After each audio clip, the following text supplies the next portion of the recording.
This is Harrison Smith for Infowars.com. The story today comes from the UK, from the Daily Mail, and it is a story that is both somewhat terrifying and at the same time sort of has a macabre humor about it. But of course, the actual situation and to live through the situation would not be funny. This is Magistrate Nigel Stringer defended himself from a burglary, and yet he himself was arrested. So he was enjoying a Sunday afternoon with his wife and 3 children near Norwich at his home near Norwich when 3 cars pulled up at the gate and a group of men climbed onto the grounds. He rang 999, which is the UK version of 911, and he says, "I told the operator we were under attack. I could see at least 3 men running between the trees. One had a weapon which looked like a crossbow. The others had steel bars. When a 4th man, armed with what appeared to be a handgun, started banging on their glass front door, Mr. Stringer said he was compelled to act. He grabbed a child's hockey stick and confronted the intruder. I used my hands and the stick to push him away from the house. He kept punching and kicking me. I was by that time bruised, bleeding, and utterly exhausted."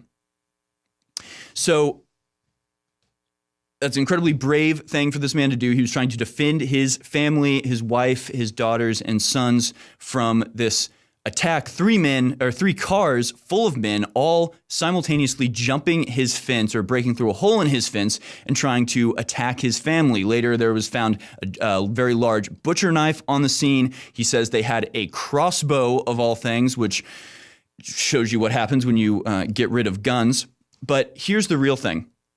Here's the real twist of this story. Moments before the police arrived, the remaining intruder called 999 saying he'd been attacked by 2 men, suffered numerous injuries, and was racially abused. 5 police cars then arrived and officers arrested Mr. Stringer and his son on suspicion of a racially aggravated attack. Police briefly questioned the men at the gate, but none were arrested. So essentially what was happening was he was fighting with these 3 men, or with this one man. There were 3 other men on the other side of the hedge that were encouraging their friend. He yelled at them and used a racial epithet that the men themselves were yelling at their friend.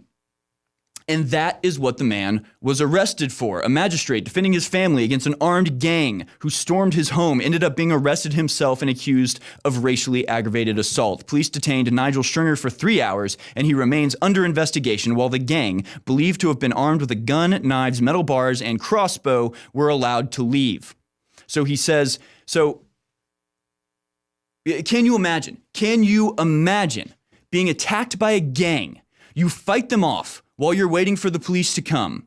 And yet, because you say a naughty term, you are the one who's arrested, while the men with steel bars, crossbows, and knives who were breaking into your house for unspecified reasons, one can only imagine what they were doing there, they get let off.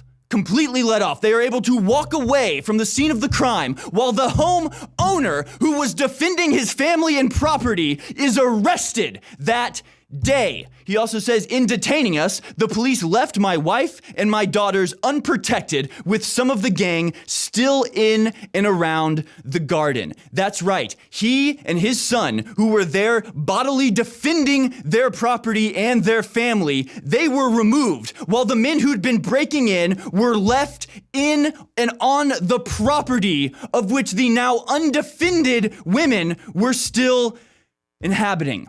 This is the insanity that has gripped the UK. This is the insanity that comes with PC culture. This is the insanity that threatens to bring down the world as we know it. There has to be a level of sanity put back into this world. There has to be a level of manliness, a level of humanity put back into our bureaucracies. Who were these police? What were they thinking? What directives were they given?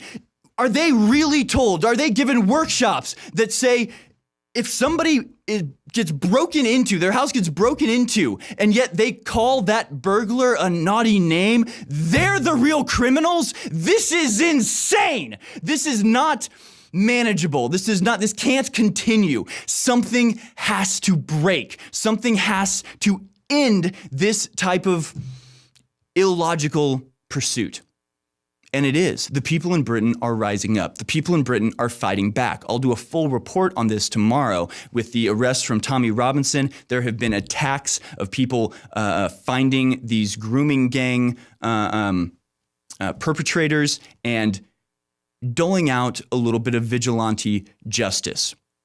Can you blame them? Can you blame them? Really? What would you do? What would you do if there was 3 cars full of men breaking into your house with deadly weapons? Apparently you can't defend yourself in the UK. Apparently you can't yell things at them. Apparently that makes you the bad guy.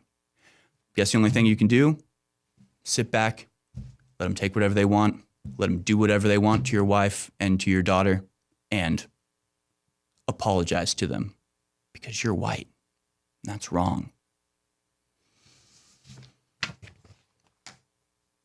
I only said it was humorous because of the idea that the remaining intruder, having broken into someone's house, would then call the police and say, "Help! Help! I'm being attacked." Can't you just imagine that phone call? Can't you just imagine exactly how that would go? Yes, hello, 999, what's your emergency? I've been attacked by a man and he's called me a naughty name. Okay, where are you? I'm in his house. Is he your friend? No, I was going to rape his wife and steal his things, but then he punched me with a child's hockey stick. We're on our way, sir. Stay where you are. We'll get that bad man out of there as soon as we can. That's kind of funny. It's a little funny. Mainly, it's terrifying.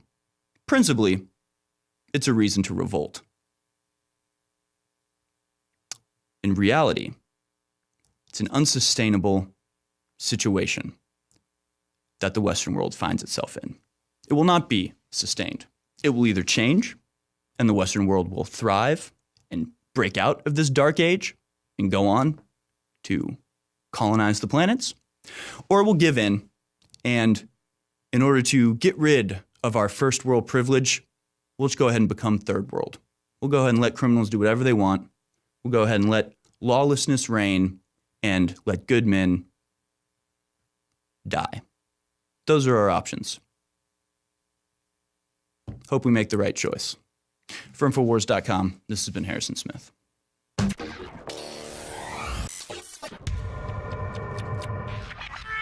This 4th of July is special. Everybody can see it, they can feel it. The globalists are attempting to kill a worldwide awakening to their tyranny. And America, yet again, is at the heart of the resistance to the globalist. That's why this 4th of July, I'm asking all of our great supporters to think about InfoWars now more than ever. And what would the world be like if InfoWars wasn't there resisting the globalists? What would have happened if you hadn't supported InfoWars? We would not be having the victories we have today. So yes, a lot of good things are happening, but the enemy is striking back. So please, think about InfoWars and funding our operation while you get great products at the same time on this 4th of July that's so historic. We have record sales going on right now. Free shipping on hundreds of different items. More than 20 items are 50% off, like Brain Force Plus. X2 is 40% off. Knockout Sleep Aid, $17.76. Silver Bullets, $9.95 colloidal silver. And free shipping, you can't beat that. This 4th of July is special, and our sales are special to match it. InfoWarsStore.com.